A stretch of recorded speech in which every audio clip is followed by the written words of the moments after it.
लो, ये अपना दिल तुम्हारे हवाले। हम लोग जा रहे हैं अडॉप्शन सेंटर बच्चा गोद लेने। Fantastic, that's wonderful Sheela. Bansal से ये पता चला है कि करण को इस साजिश में फंसाने के पीछे 2 लोग थे, एक तो वो केडी और दूसरा साला रंजीत। इन दोइयों के ऊपर हमका पहले से ही शक था। श्वेतलाना आंटी बहुत अच्छी है, मुझे उनके साथ ऐसा बिहेव नहीं करना चाहिए। सॉरी पापा। पर रिया मुझे अच्छी लगती है, वो मेरी बहुत अच्छी फ्रेंड है। बहुत अच्छे फ्रेंड तो डॉक्टर सौरभ भी हुए जा रहे हैं तुम्हारी माँ के, जो तुम्हें जरिया बना रही है उन तक पहुंचने का। रंजीत, दाऊजी ने पैसों का इंतजाम कर दिया है। ले। देखा, आर्यमान बहुत अच्छा इंसान है। वो तुम्हारी बड़ी परवाह करेगा, तुम्हारी जिंदगी को नए मायने दे देगा। उसका प्यार कबूल कर लो।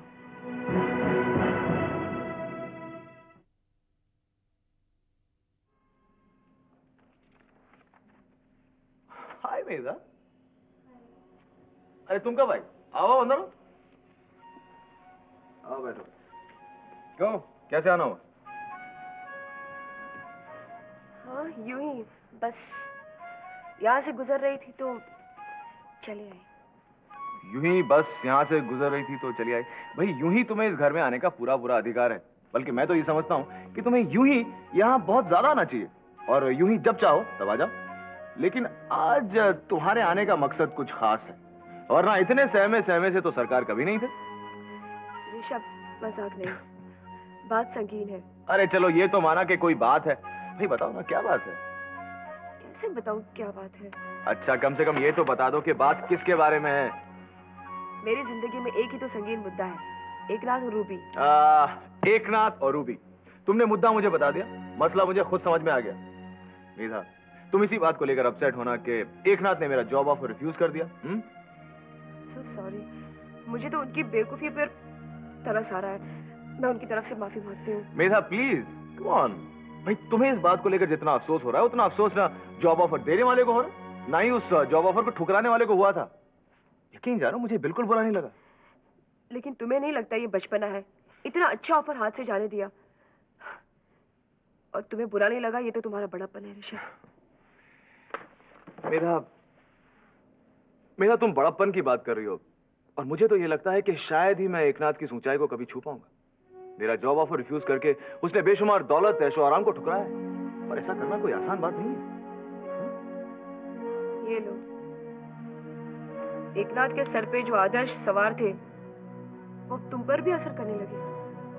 गलत मेरा, ये उसूल या आदर्श एकनाथ के सर पर सवार नहीं है, वो उनके साथ बड़ा हुआ है। बल्कि मैं तो ये समझता हूँ कि उसने इन उसूलों को, इन आदर्शों को पाला पोसा है। देखो मेरा प्रॉब्लम तो तब होती जब रूबी एकनाथ के इन सिद्धांतों को अपने प्यार में शामिल नहीं करती, लेकिन ऐसा नहीं है। रूबी इन सिद्धांतों से उतना ही प्यार करती है जितना वो एकनाथ को चाहती है। Trust me. और देखो मेधा, तुम्हें अपनी जिंदगी से उम्मीद कुछ और है और उन दोनों की तलाश कुछ और है। देखो मैं और एकनाथ, या फिर तुम और रूबी, हम लोग सब अलग अलग जमीन पर जिंदा हैं। अब जब सरजमी अलग है तो क्यों अपने नजरिए को उन पर थोपने की कोशिश कर रही हो तुम? हाँ मेधा, देखो एक बात तो पक्की, तुम्हारा नजरिया उनकी जिंदगी में लागू नहीं हो सकता, and that's a fact. Okay Rishabh, लेकिन मैं सिर्फ रूबी और एकनाथ की भलाई के बारे में सोच रही हूँ, नथिंग एल्स। मैं जानता हूं कि तुम उनकी भलाई के बारे में सोच रही हो, लेकिन तुम्हारे भले से उनकी भलाई नहीं हो सकती। देखो एकनाथ, वो व्हाट अ प्लेजेंट सरप्राइज। आओ, कम ऑन इन। नमस्ते भाभी। नमस्ते। अरे ये अपनी गोद में किसकी सवारी लेके आए हो? हाँ, वो सपने की जिसे आपने साकार किया है। रियली भाभी, यू आर ग्रेट। जीते रहो। आप तो सचमुच हमारे लिए भगवान का रूप है। बच्चे के सामने मजाक मत कर बहन। अगर इसने सच मान लिया तो इतनी कम उम्र में इंसानियत पर से इसका भरोसा उठ जाएगा। भगवान का रूप तो इसकी मासूमियत में देखो। अब आप देखिएगा भाभी, इसे भी आपका किया हुआ ये उपकार अपने नाम की तरह जिंदगी भर याद रहेगा। इनकी बातों पे यकीन मत करना बेटा। उपकार तो आपने किया है हमारी दुनिया में आकर। बस जल्दी से बड़े होकर मल्होत्रा खानदान को संभाल लेना, वरना इसे गर्क करने में हमने कोई कसर नहीं छोड़ी है। अब तो अपनी रंजना आंटी को ही देख ले। बहुत बुरी औरत है।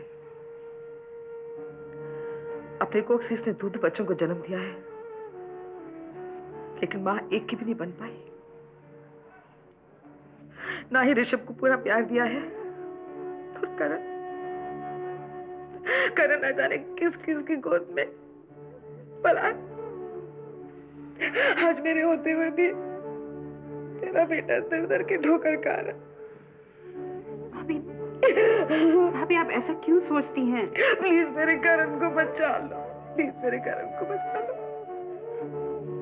भाभी आंसू पोछिए, कुछ नहीं होगा। आई प्रॉमिस यू, मैं करण को कुछ नहीं होने दूंगा। शीला, मेरे बेटे को माफ कर दे शीला, मैं तेरे हाथ जोड़ती हूँ।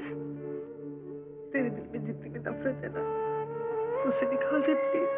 भाभी भाभी, आपने मेरे गोद में इतना सारा प्यार भर दिया है कि अब तो मैं किसी से नफरत करने के काबिल रही नहीं। अब आप देखिएगा, करण की हिफाजत के लिए महन की ताकत के साथ साथ अब शीला की ताकत भी जुड़ जाएगी। आओ बैठो। कम। ऋषभ, मैं फिर कभी किसी और दिन आ जाऊंगा। फिर कभी किसी और दिन? क्यों, अभी क्यों नहीं? कहो तो मैं चली जाऊँ। नहीं, मेरे आने की वजह से अगर तुम्हें जाना पड़े तो मैं दोबारा चौकट पर नहीं आ पाऊंगा। कम ऑन यू गाइस, तुम्हें कहीं जाने की कोई जरूरत नहीं। और आप साहब, आप जो कुछ भी मुझसे कहने आए वो बिना सुने मैं आपको कहीं जाने नहीं दूंगा, इसलिए आइए और पधारिए। कम। ऋषभ, मैं जो कहने आया था, दरअसल मैं तुमसे अकेले कहने आया था। कम ऑन एकनाथ भाई, तुम मुझसे जो कुछ भी कहने आए हो, मेरी राय यह है कि मेधा के सामने कह दो। मेधा को तुम्हें समझने में आसानी हो जाएगी। दरअसल मैं तुमसे माफी मांगने आया था। माफी इसलिए नहीं कि ऋषभ मल्होत्रा मुझे पार्टनरशिप का ऑफर कर रहा था, बल्कि माफी इसलिए कि मेरा एक अजीज दोस्त मुझे एक तोहफा दे रहा था जो मैं नामंजूर कर गया। ऋषभ, मैं वो तोहफा लेने लायक नहीं हूँ, क्योंकि मैं अपने आप को उस लायक नहीं समझता। मैं वो काम नहीं कर पाऊंगा। नहीं एकनाथ, तुम्हारी ये बात सरासर गलत है। मैं इस बात से बिल्कुल सहमत नहीं। अगर तुमने वो जिम्मेदारी संभाल ली होती तो मैं जानता हूं कि तुम उस जिम्मेदारी पर खरे उतरे होते। ऋषभ, खराब तो मैं तब उतरता जब मेरा बचपन मजदूरों की बस्ती में न बीता होता। दिमाग की कच्ची जमीन पर मजदूरों के दुखों ने अपने पांव के निशान न बना दिए होते। दिहाड़ी पर काम करने वाले मजदूरों की बस्ती थी वो, जहां आदमी दिन भर कोल्हू के बैल की तरह काम करके रात में खाने का राशन घर पर लाता, तब कहीं जाकर खाना बनता और बच्चों की भूख मिट पाती थी। जब 15 अगस्त के आसपास के दिनों में आसमान में पतंगे लहराया करती थी, तब मेरी बस्ती के बच्चे पॉलीथीन के बैग्स धागे में बांधकर हवा में लहराया करते थे और 15 अगस्त मनाते थे। किसी त्योहार पर माँ अपनी फटी हुई साड़ी के कपड़े से बच्चों के लिए नए कपड़े बनाती थी। ऋषभ, बहुत गरीब बस्ती थी वो। ऐसा लगता था जैसे जिंदगी कोई बदला ले रही हो सकता है वैसी बस्ती आज कहीं न हो, लेकिन अगर मेरे दिलो दिमाग को खोद कर देखा जाए तो उसमें वो दफन मिलेगी। और मैंने बहुत पहले एक कसम खाई थी कि ऐसे जीवन को मैं जिंदगी जैसा बनाने की कोशिश करूंगा। ऋषभ, आज जब भी मैं घी में चुपड़ा हुआ निवाला उठाता हूं तो मुझे उस बस्ती की याद आती है। तो मैं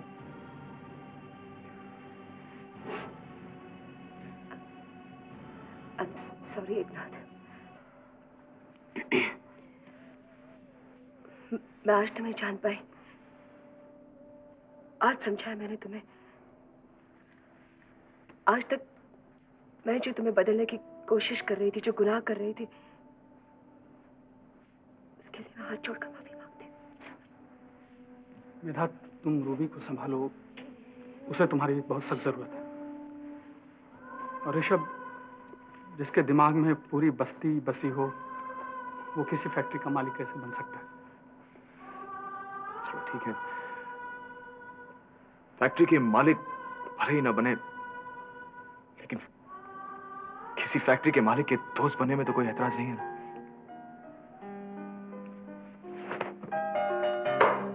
ऑल द बेस्ट यार, ऑल द बेस्ट।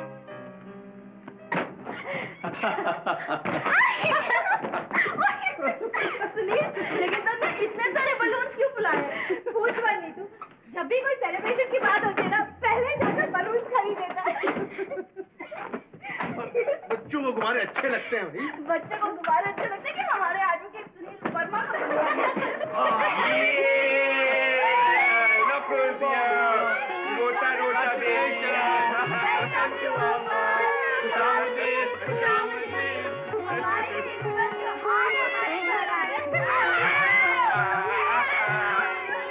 अरे यार तुम लोगों ने रुला दिया।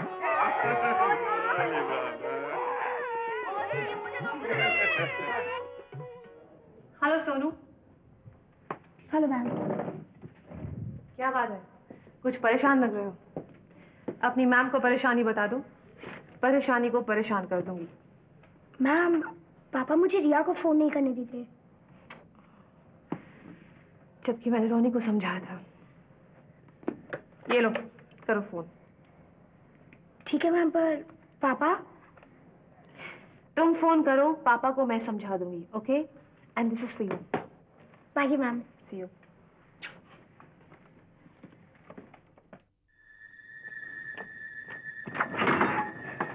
आओ केडी, जल्दी से अंदर आ जाओ।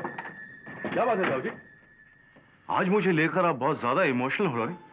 लगता है बड़ी शिद्दत से मेरा इंतजार हो रहा था। तुम्हारा इंतजार करे मेरे दुश्मन। हाँ, ये बताओ कि यहाँ आते हुए मेरे घर के आसपास तुम्हें कुछ अजीब सा तो नहीं लगा? अजीब सा? नहीं तो क्यों? नहीं, ऐसे ही मुझे खटका लगा रहता है कि मेरे घर की कोई निगरानी कर रहे हैं लोग। इस उजाड़ में क्या रखा है निगरानी करने लायक ताऊ जी? क्यों फिजूल में गलत फहमियां पाल रहे हैं आप? ये गलत फहमी या मजाक की बात नहीं है। अगर पुलिस ने तुम्हें मेरे घर में धर लिया तो मैं तो मुफ्त में चपेट में आ जाऊंगा, मारा जाऊंगा मैं। ताऊ जी, मुझे इस भेस में पहचानेगा कौन?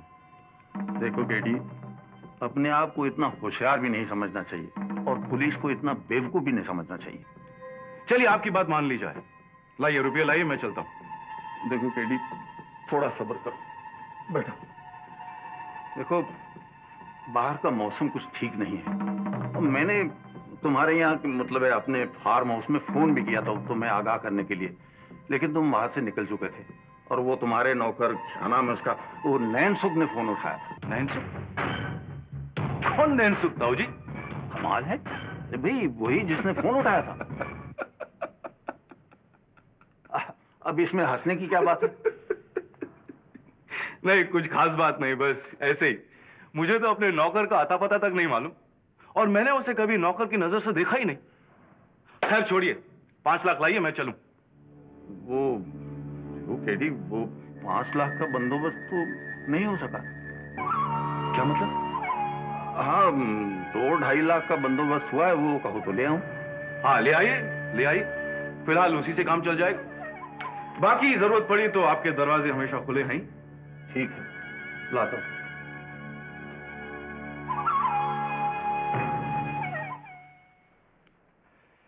क्या बात है, इतना वक्त हो गया, अमित सोया नहीं? सो जाएगा, छोड़ मत। हम कब सोएंगे? नहीं, इतने छोटे बच्चे को दिन और रात का फर्क नहीं मालूम होता। उसे जब नींद आती है तभी सोता है। ठीक है भाई, तुम दोनों तो देर तक सो सकते हो, लेकिन मुझे तो काम पर जाना है। मैं तो चला। तुम्हें नींद आ रही है ना, तो जाओ वहां जाकर हॉल में सो। ओके।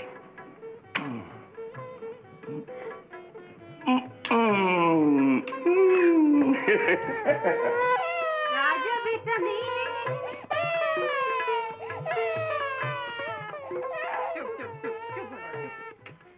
Hi mom. हाय। क्या बात है, तू इधर उधर क्या देख रही है? मम्मी, हमारे घर के कंस्ट्रक्शन में कहीं कुछ गड़बड़ है।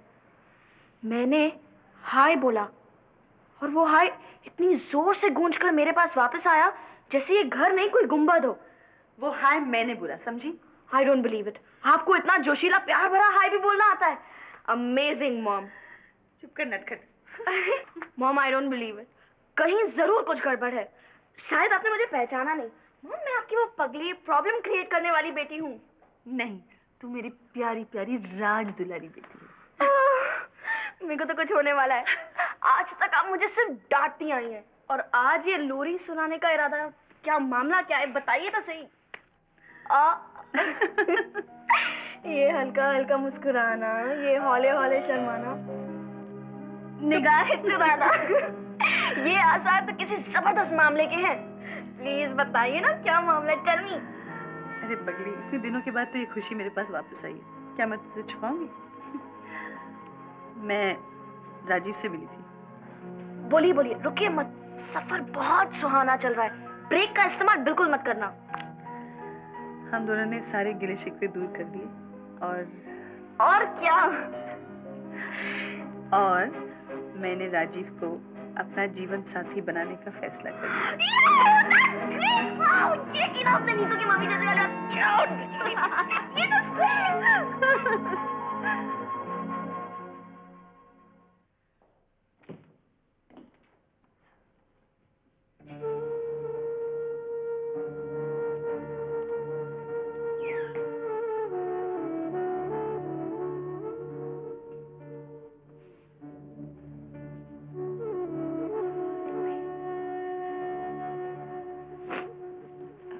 I'm sorry, Ruby. तुम्हें सहारा देने की बजाय मैंने तुम्हें और बेसहारा कर दिया। पता नहीं मुझे क्या हो जाता है रूबी। तुम्हारे लिए मेरे प्यार में ना कोई मिलावट है, ना कोई कमी है, फिर भी सब कुछ गलत सलत होता जा रहा है। कहना क्या चाहती हूँ और क्या क्या चाहती हूँ। मेरे दिल में प्यार तो है रूबी, लेकिन जब भी उमड़ कर बाहर आता है जबान धोखा दे जाती है। रूबी, मुझे पता नहीं मुझे क्या हो जाता है। दीदी, ऐसी बात नहीं है। ऐसी ही बात है रूबी, ऐसी ही बात है। और ये शिकायत सिर्फ तेरी नहीं, सबकी है। जिन जिन पर मैंने अपने जज्बात जाहिर किए हैं, उनकी एक शिकायत तो है कि मैंने उनके दिल में कांटे चुभो दिए।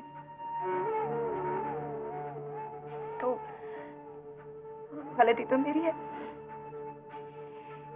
कमी तुम्हारी इस बहन में है रूबी। बाकी लोग मुझे झेल लेते हैं क्योंकि वो अपने मुताबिक मुझसे दूरी कायम कर लेते हैं, लेकिन तू इसी घर में एक ही छत के नीचे मुझे 24 घंटे बर्दाश्त करती है। तो बचपन से मुझे बर्दाश्त करती चली आ रही है, ये तेरी बदकिस्मती है। बाकी लोगों ने ताल्लुक तोड़ दिए, वो लोग मुझसे दूर चले गए, लेकिन तू ही एक मेरे साथ। दीदी प्लीज, तुझे यहाँ वापस नहीं आना चाहिए था। तू बैंगलोर चली गई थी, तुझे मुझसे मुक्ति मिल गई थी। तुझे यहाँ वापस नहीं आना चाहिए था रूबी। तू जहां कहीं भी रहती, ज्यादा सुकून से रहती। अब पिछली बार की तरह मैं इस बार भी तेरा जीना हराम करती रहूंगी। बस बहुत अनाप शनाप बोल दिया मेरी दीदी के खिलाफ। अब एक शब्द और भी मेरी दीदी के खिलाफ बोला ना तो मुझसे बुरा कोई नहीं होगा। अगर मैं अपनी दीदी के बिना जिंदा रह पाती तो कहीं और जाकर जी लेती। दीदी, तुमसे बड़ा सत्य मेरी जिंदगी में और कोई नहीं है, एक नाथ भी नहीं है। अगर ऊपर वाला आकर मुझसे ये कहे ना कि अपनी दीदी और एक नाथ के बीच किसी एक को चुन लो, तुम एक नाथ को ठुकरा कर तुम्हें चुन लूंगी और दोबारा सोचूंगी तक नहीं। मेरा भी तुम्हारे सिवा कौन है रूबी?